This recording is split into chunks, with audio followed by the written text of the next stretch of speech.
लेकिन बोल ज्यादा रहे हैं, काम हमारा कम दिख रहा है। बाबा जी की जयंती तो बहुत सारे उत्साह के साथ मना रहे हैं, लेकिन उनके सिद्धांत पर क्या हम चल रहे हैं, इस बात को भी चिंतन करने की जरूरत है। बाबा जी का मूल सिद्धांत जो है, ज्ञान पंथ कृपाण की धारा, अर्थात ज्ञान ऐसे तलवार की धार है, यदि हम चाहें तो अंधकार को यूं ही काट के भगा सकते हैं, और ज्ञान के प्रकाश से हम संपूर्ण जगत को, केवल सतनामी समाज को नहीं, संपूर्ण समाज को हम प्रकाशित कर सकते हैं। उनका मूल सिद्धांत, इसी बात को डॉक्टर अम्बेडकर ने भारतीय संविधान में अपनी बातों से कहा है कि शिक्षित बनो, संगठित रहो और संघर्ष करो। इसका मतलब क्या है? समाज की सबसे मूलभूत चीज जो है वो शिक्षा है। तो क्या हम शिक्षा पर काम कर रहे हैं? नहीं कर रहे हैं। तो मेरे मित्रों, मेरे साथियों, मेरे माताओं, मेरे बहनों, मैं आप लोगों को कहना चाहूंगा इस मंच से, यदि हम बाबा जी को सही पूजते हैं तो उनके बातों को पूजना होगा और काम करना होगा। अभी मैं सुना हूं इस मंच में कि हमारे यहाँ के बच्चे जो है आंगनवाड़ी नहीं जा पाते।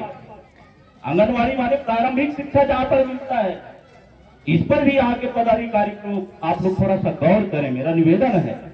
उन बच्चों को आप लोग स्कूल जरूर भेजें, और यदि नहीं जा पा रहे तो हमारे समाज में हो सकता है यहाँ पर पढ़े लिखे बच्चे होंगे जो आज छत्तीसगढ़ में हम लोग चला रहे हैं।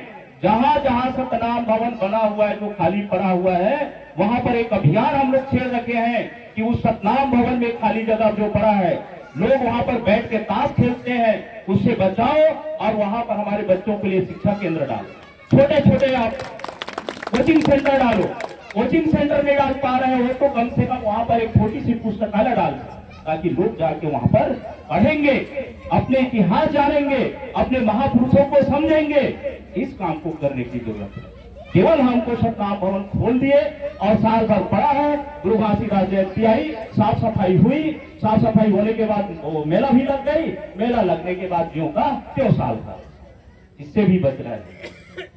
तो मेरे साथियों, आप लोगों को कहना चाहूंगा, सबके घर में बच्चे हैं, उनको आप शिक्षा दीजिए। दूसरा ब्रह्मास्त्र है बाबा जी का, जो संस्कार के जनक हैं।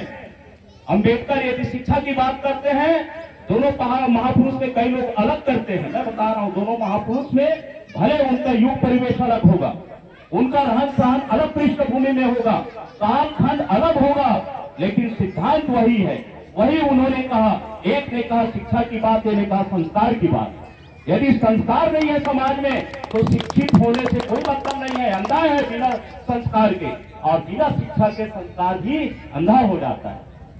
इसलिए हमारे बाबा जी के जो सिद्धांत है, शासन सिद्धांत और 42 वारी, वो कुल मिला के हमारी समाज के संस्कार है, उसको आप लोगों को आत्मसात करने की जरूरत है। अब आप लोगों को क्या, हमारे जितने पदाधिकारी बैठे हुए हैं, जो समाज के नेतृत्व कर रहे हैं, हमको भी सोचने की जरूरत है, चिंतन करने की जरूरत है कि क्या बाबा जी के साथ सिद्धांत और 42 वारी को हम सही मानते हैं। इस पर भी चिंतन करने की। दूसरी बात यह है कि जब तक हम आर्थिक रूप से मजबूत नहीं होंगे, तब तक हमारे बच्चों को या हमारे पीढ़ी को शिक्षा में आगे बढ़ाने